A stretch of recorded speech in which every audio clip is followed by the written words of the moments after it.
That was the last thing we were talking about before we went to some local news coverage. And you were talking about some of the enthusiasm that was inherent in that race. Iris, I want to hear from you because, again, this was a race that was fascinating in the sense that in most elections, you would expect it to be automatic Republican candidate, hands down, no drama. In this election, it looked like McCormick had a chance. Yeah, I think just because her story was a bit different, you know, she had Republican ties, you know, a Republican background, and, you know, it's not sort of that unusual, though. The contrast to that is Indiana is such a Republican-controlled state up and down the ticket, though. But when you have sort of that supermajority environment, there could be a lot of factions. And so I think some on the other side were hoping to kind of leverage and tap into that to create some division. But I'll tell you, I'm not really surprised by the results of tonight.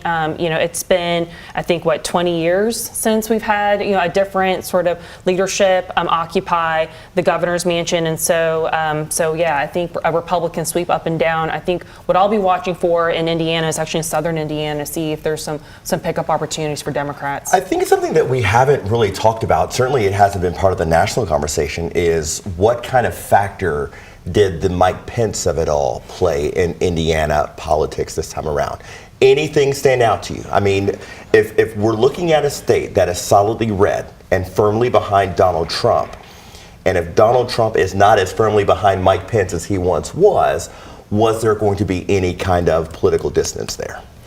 It didn't play out tonight. Yeah. I think everyone sort of fell in line, so to speak. I think just because of sort of the national nature of the rhetoric, I think folks really felt like they had one or two choices. You're either with sort of your party or you're not. And so I think for Hoosiers, the sort of that a little bit of, I think, rethinking or maybe voting outside your box was just not an option for many Hoosiers. Yeah.